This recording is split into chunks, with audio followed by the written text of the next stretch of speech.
Hello, everybody. It's the middle of the fucking day. Uh, Usually I record at night, right, so that I have my peace and quiet.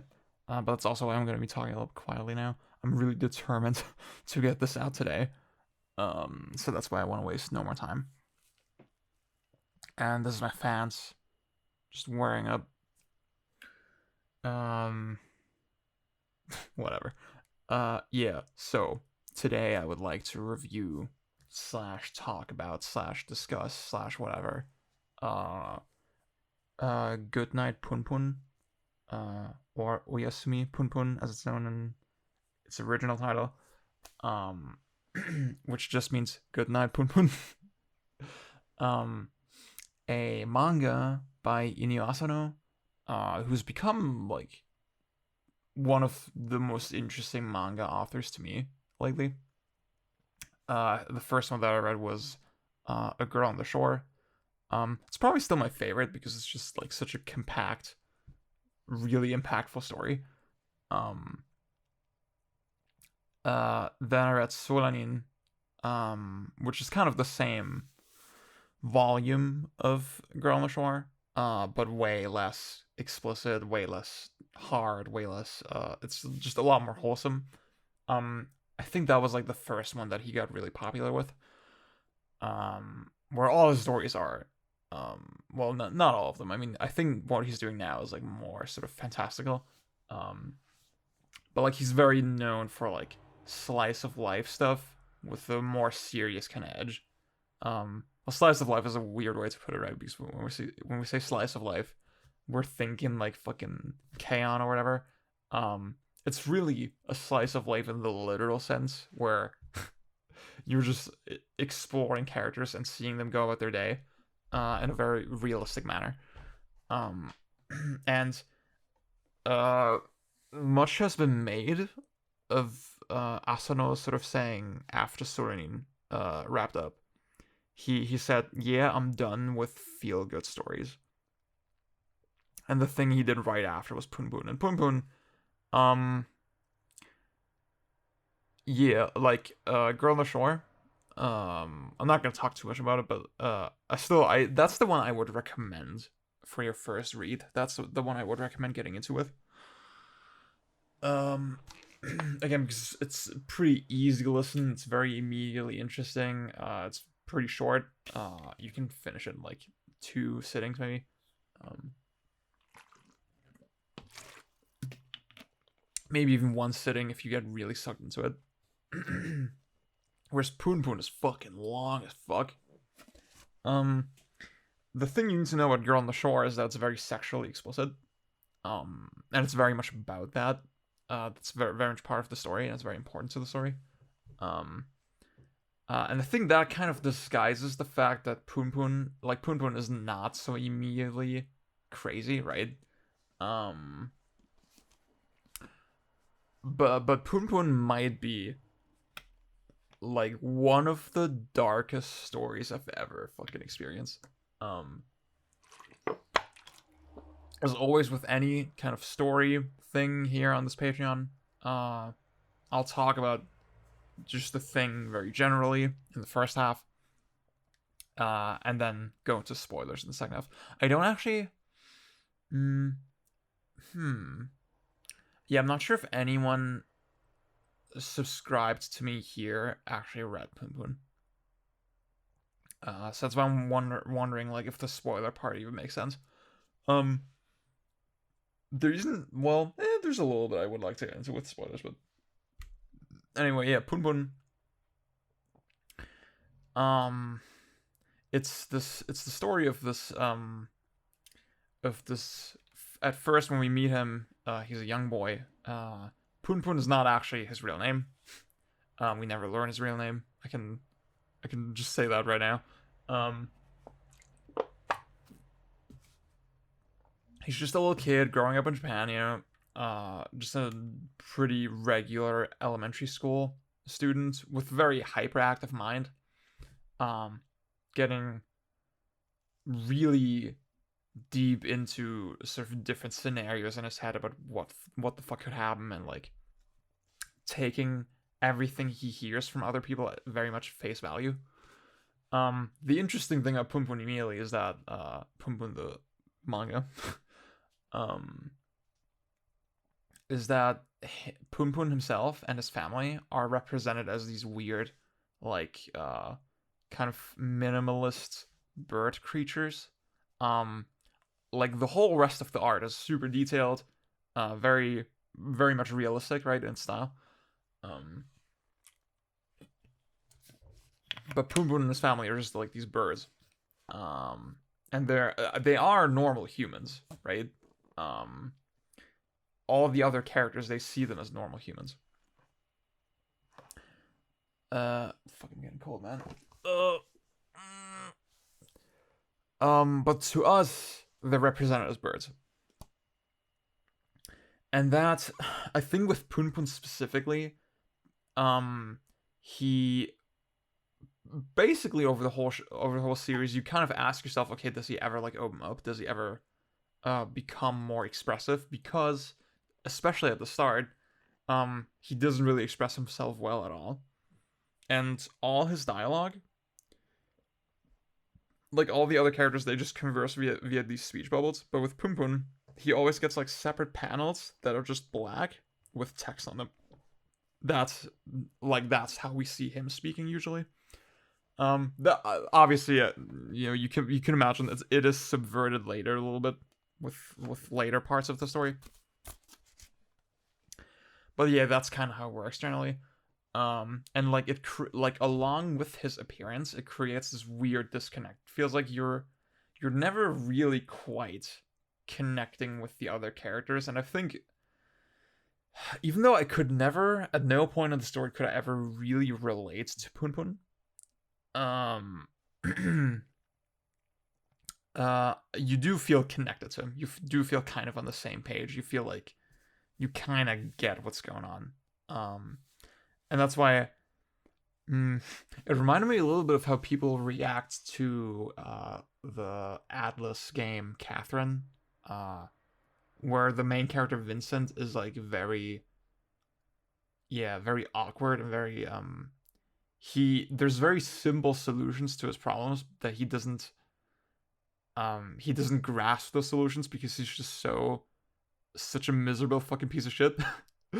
um and for most people that is insanely frustrating to watch because they can't really get over this disconnect, right, that they have with Vincent. They always just ask themselves, oh, if I was in the situation it'd be really easy, and like I guess that's the point, right, that uh Vincent just is that awkward and makes you that frustrated. I think with Punpun, hopefully, it's probably a little bit easier to connect with him because A, of the way it's presented, but B, um, because he's a child. You kind of you like you buy into it more easily because you follow him from the start throughout like uh a lot of his life. And that's another thing I guess I can reveal. Like, uh, he's not a child for the entire story, right? You do see him age. There's a number of time skips. I guess I don't want to go into too much detail about that.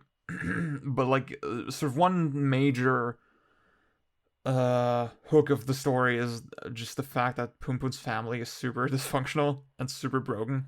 Um,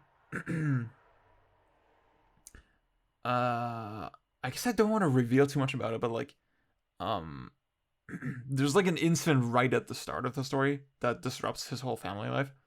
Um, and yeah, you really get this like very difficult sense that um all the characters are just kind of too self-absorbed to really realize what the fuck is going on with Punpun and like how all of this shit is affecting him. Um, hmm. That I mean that is I guess like a lot of people can relate to that. I guess I can relate to that. Let's say, yeah. Um, um. See, when I finished this series, I obviously what everybody does is I read a bunch of interviews and like analyses and all this shit. Um, And Asano, he he wanted to very specifically subvert expectations, right? So that's why the way the manga starts is like super fucking like normal, right? You don't really um you don't really get anything super crazy happening in like the first volume. Um Actually, let me wait. I have all the volumes here.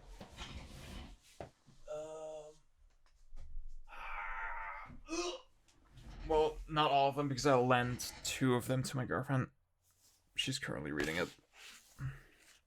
Yeah, the second volume is the one where it focuses on his uncle, right? And oh yeah, his uncle is a really interesting character. I guess I don't want to go too much into it, but like, um, I guess there's kind of a thread of like, um, just this connection between the older generation and the younger generation, and like the way the younger generation is almost kind of doomed to repeat the mistakes of the past, and like when the story kind of shifts to his uncle for a bit, that's when we see sort of really fucked up stuff happen for the first time. Um, and that's when you realize, okay, this is definitely a darker story than you might first expect. And then from that point onward, as like Punpun inevitably has to be more and more independent, right? And can't really rely on other people as much. And like where he starts making up his mind about a lot of things, right? Where he, yeah, like I kind of said at the start you kind of wonder, okay, does he ever sort of come out of his shell? And obviously that's kind of inevitable, right? That um there's certain expectations placed on him, and like expectations that he places on himself as he grows up. Um and just the way that sort of interacts with his lack of like experience, but also lack of like a support system.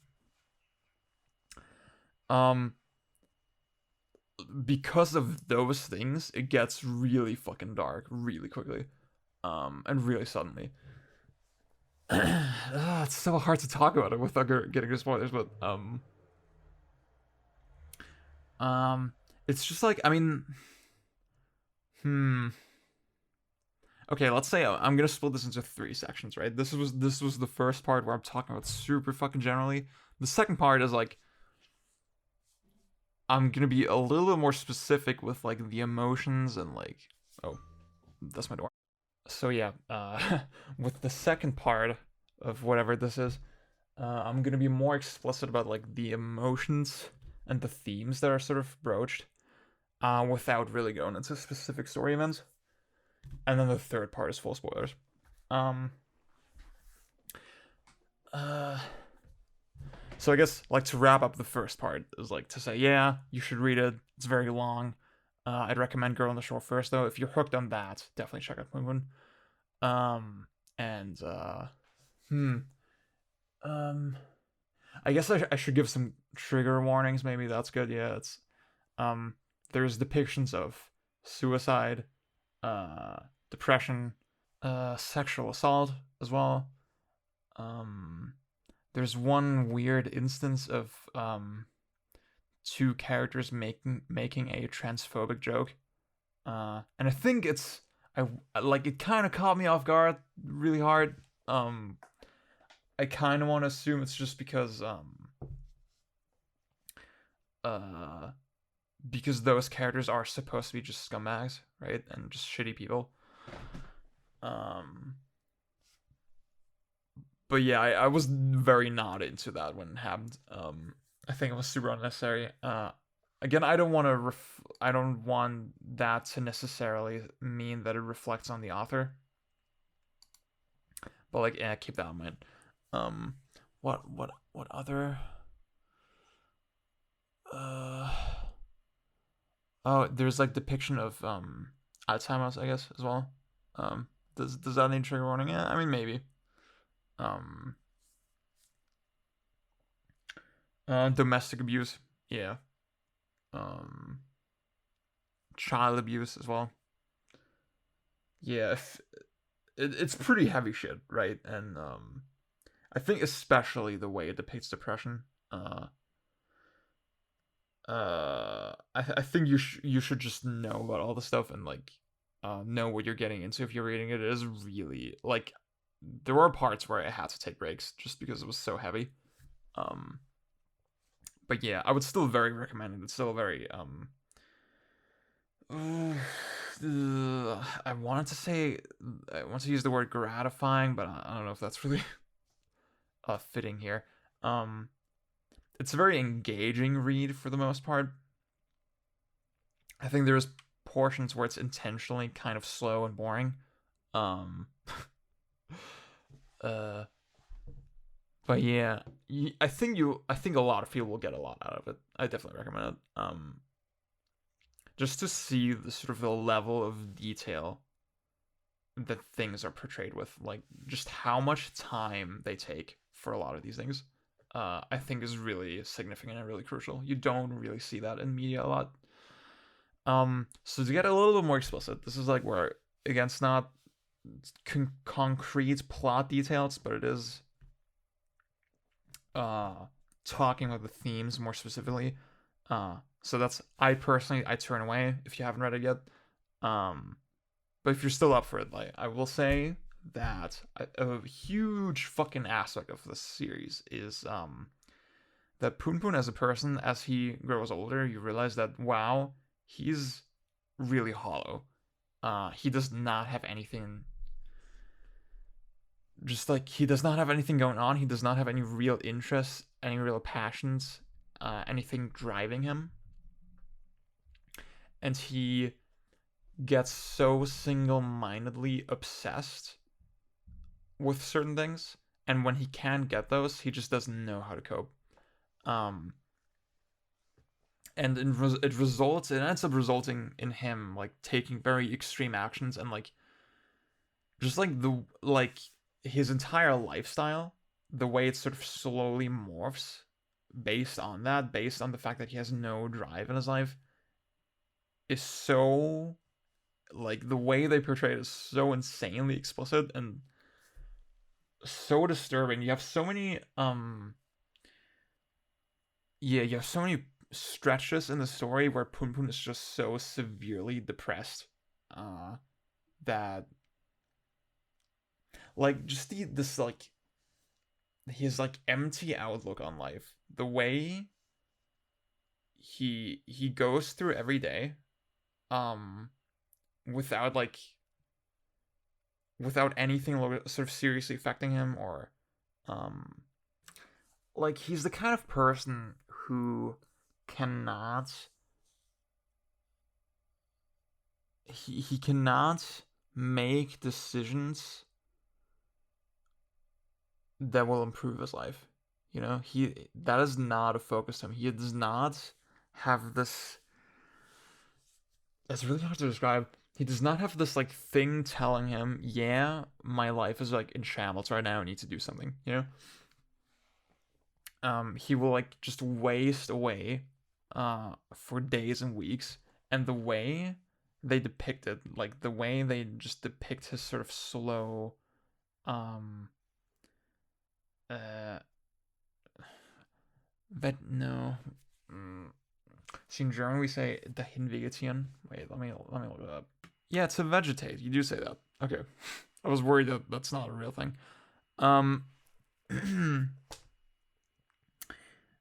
yeah, like I guess I'll be a little bit more explicit, right? Like, there's one part where, for example, they just very offhandedly, just in a sort of single sentence, just off the cuff, they say, yeah, he like tends to drink his own urine just because why not? Because he just can't move all day and he needs to drink something. Um, and they don't really go into that, right? They don't really explain it further. Um, there's like a lot of moments, especially like in his teenage years, where he's just outside and like super sexually frustrated, and he will just strip all his clothes and run around naked. Or like there's one part I think um where he just sort of masturbates in the rain, right? Uh, just like after uh don't want to spoil too much, but like after like a failed date, he just strips all his clothes, and then jerks himself off, and it's just so like pathetic. And I do not get like, see, like if you listen to these, you will see I do not fucking get 5 minutes to myself ever. Um, okay. Actually, did you hear the door even ringing on the recording? Uh, Maybe you didn't. Maybe I just seem like a fucking crazy person. But yeah, um, I mean, I feel a little bit bad saying that Punpun is pathetic, right? Because like, I mean, clearly he's severely depressed, right? At the same time, he's just such a piece of shit. uh, over many stretches of the story, and there's no excuse for it. And yeah, it's just like that's the thing. So I mentioned like his like single-minded obsessions a little bit ago. Um, and there's parts in the story where he almost has something like resembling a structure in his life and a support system and people that care about him and people that want to help him. And then he still ends up sort of climbing back into his shell and like um again going back to that obsession raid. Um and it's just so sad, like especially like seeing where the story kind of goes in the end. Um it really makes you wonder what the alternative could have been, right? For the characters and how else things might have played out, but yeah, like um again, I think this idea uh of the younger generation just repeatedly doing the same mistakes and being just kind of lost and not having anything to hold on to. Obviously the story it focuses on a lot of other characters as well over its run. Um, there's one guy, Siki, that I think he's the character that I related to the most probably. Um, in the sense that he what's this fucking noise? Ah! Anyway, he like he has sort of strong opinions about life and like he kind of knows what he wants to do. Um but he is stuck in a rut. He is stuck in like a system that doesn't really let him express himself and do what he wants. And he's just a fun guy. He's the best character in the series. um hmm um yeah.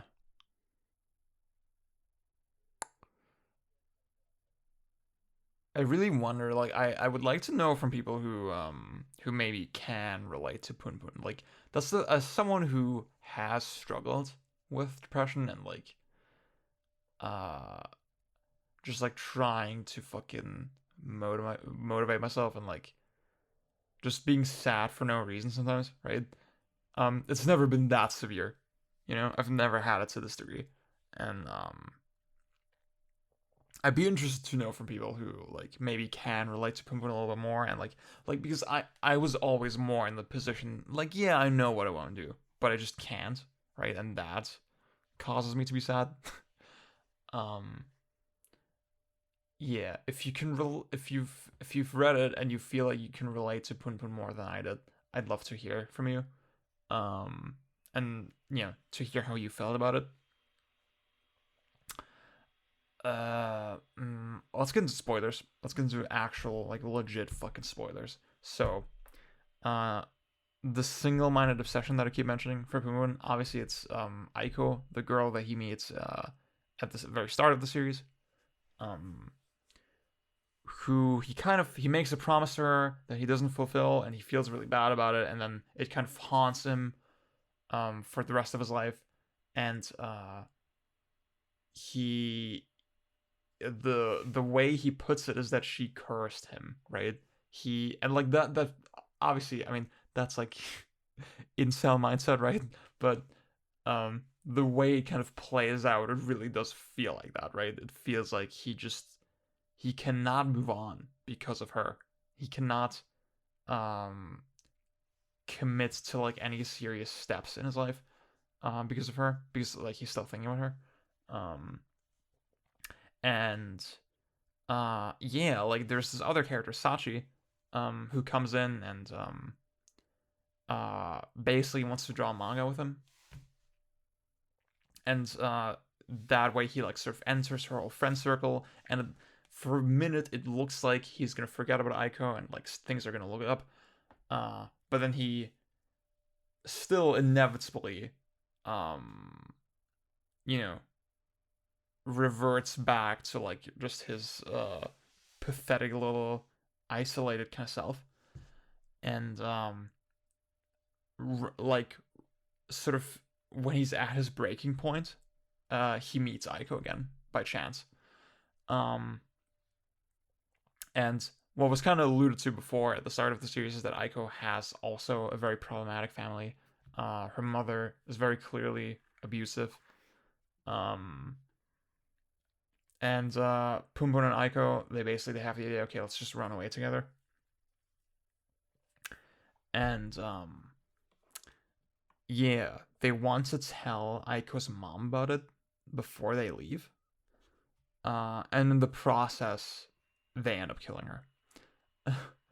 um, yeah, Aiko's mom gets really upset, tries to stab Aiko, uh, and then Punpun ends up killing her.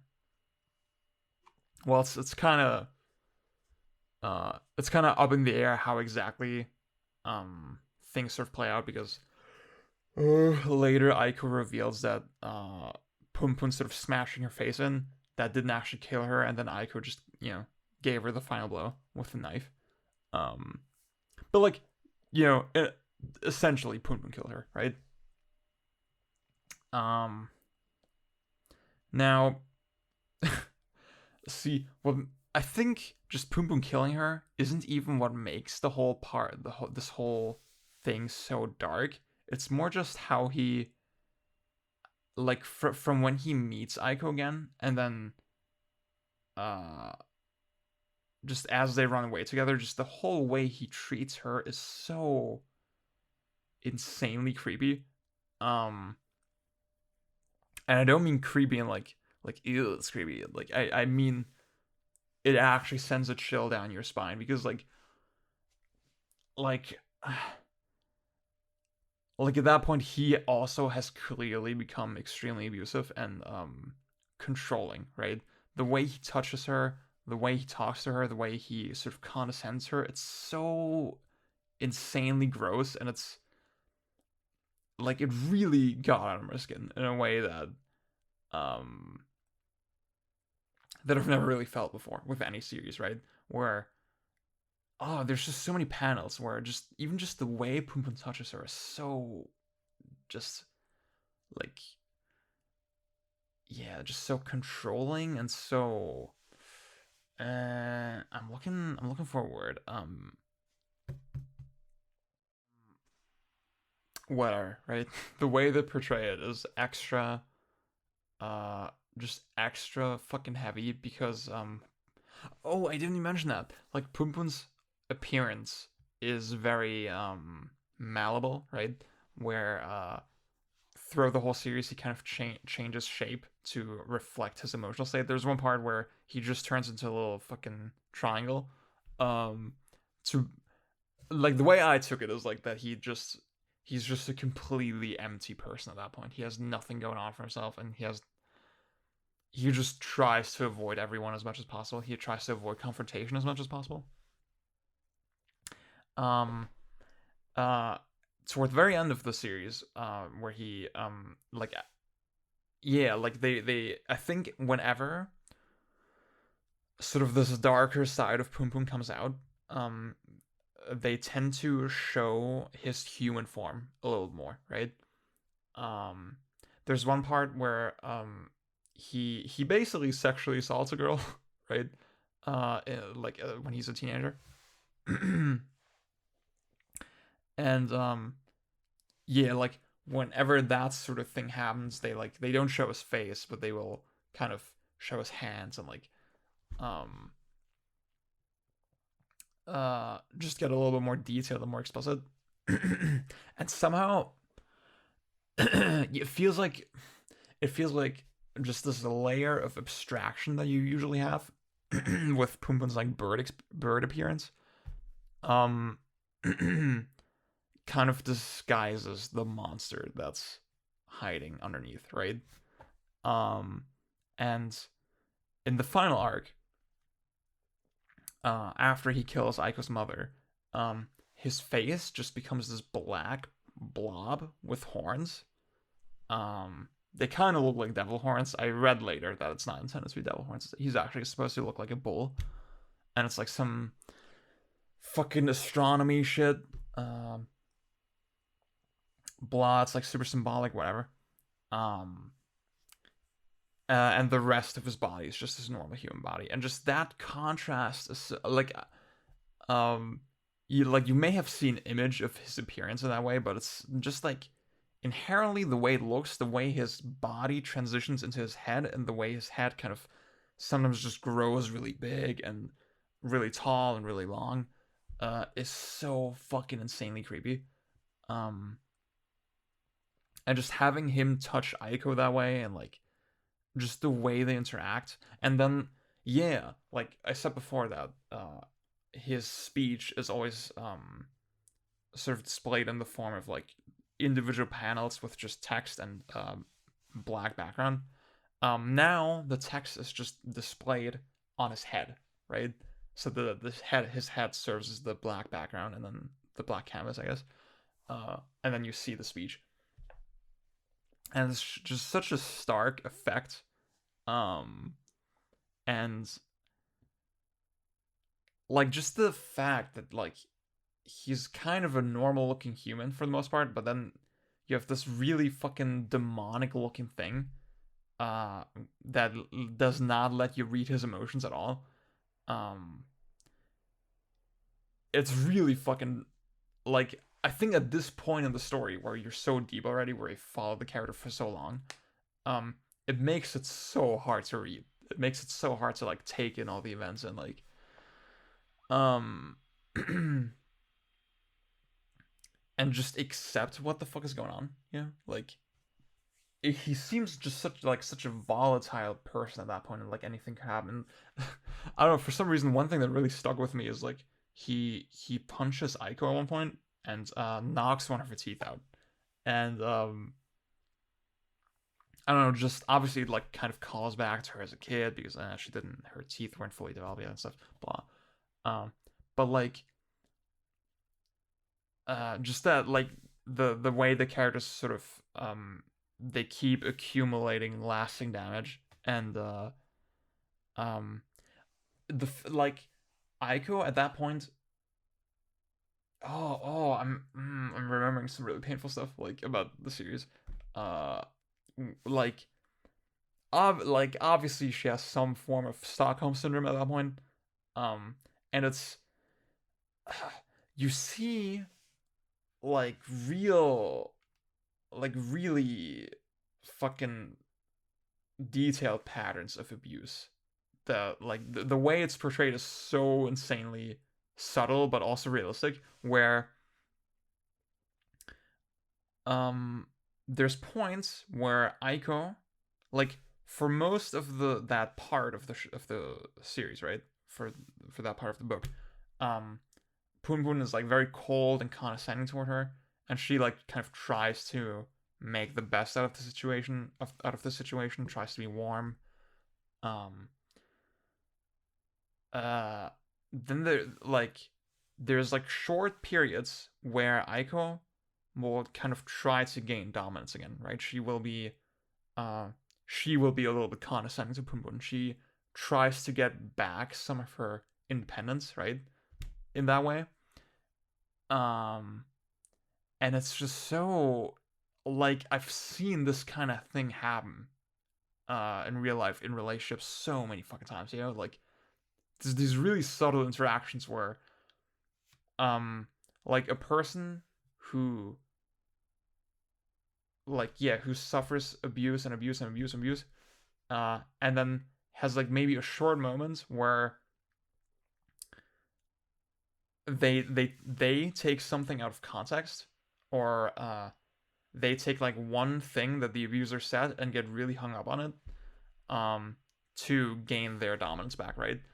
Um, okay, it's getting loud in the house again. Let me wrap this up real quick. It's just really interesting to see these very subtle, like you have to have experienced this kind of abuse and this kind of like gaslighting as well. Like, I mean, the scenario that I just described, right, where Aiko, for example, will just randomly kind of be condescending toward Punpun, and then Punpun sort of gaslights her about, um, like, like he's framing it as if she was being super unfair to him, even though he was like being mega fucking abusive to her, for like a long stretch of time before that.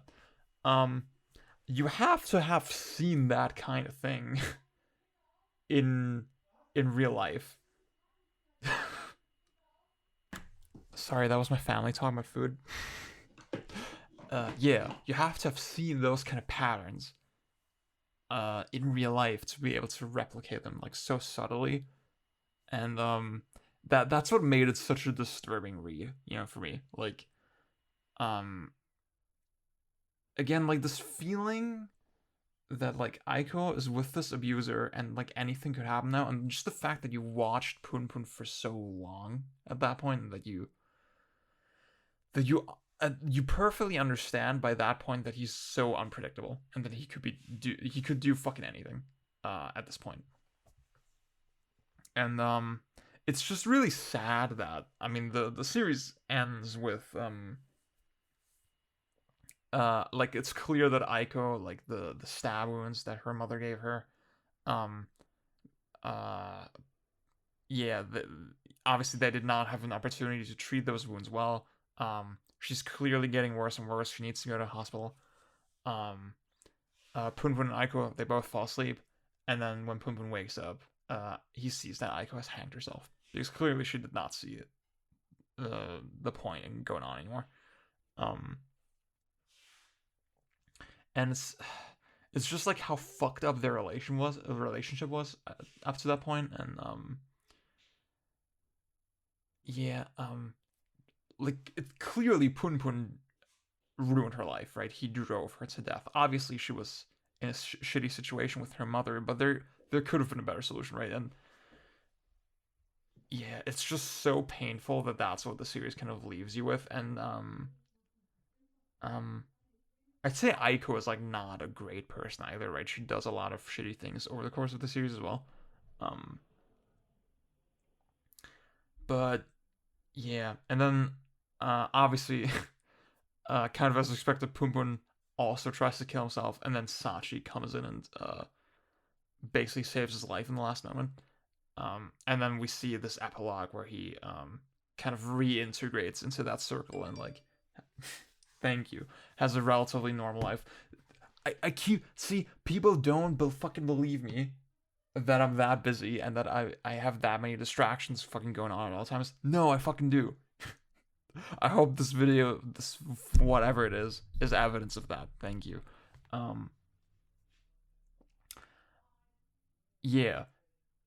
Uh, I wasn't really sure how to feel about that ending, right? Like Punpun being saved and stuff. And in the interview that I read later, Asano, um, basically says, yeah, it's like the worst possible ending for Punpun, because we've clearly seen that he just cannot live, right? He cannot live a normal life. He's just not built for it, and he's basically forced to keep going, even though he would rather just die and like completely disappear from everyone's memory. And I don't know, that just left me with such a weird hollow feeling in the end.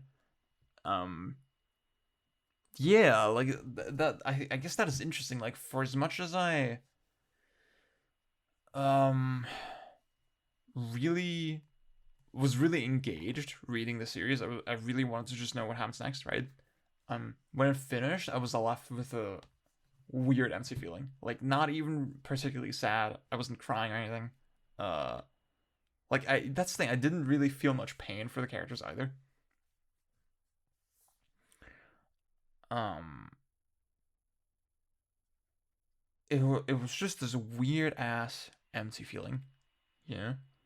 Um, and again, it's like it's not. I know people who said like, oh, the series like completely changed their outlook on life, and like it really helped them get through stuff. And I really respect that. I can see how that can be the case. But for me, yeah, it didn't really have that personal, deep, cutting effect. Um, I'd say, yeah, Girl on the Shore, for example. Hmm, I could not really relate that to my own life either, as well. But like, um, I feel like I feel like I hit pause there on accident. Um, I feel like it kind of goes for a similar point in the end, but the impact was a lot stronger. I actually felt it a lot more, and I felt a lot more sorry for the characters in that series. Um, Honestly, yeah, like I'm not gonna go into too much detail, but like one of the characters in Girl on the Shore, he's so similar to Punpun, you know. Um, that's crazy. Yeah. Um. Anyway, I guess I'm gonna wrap it up here. I hope you enjoyed this. Um, obviously, uh, you should not like. Maybe you just don't care, right? Maybe you're not interested in reading it. You don't care about spoilers. Um.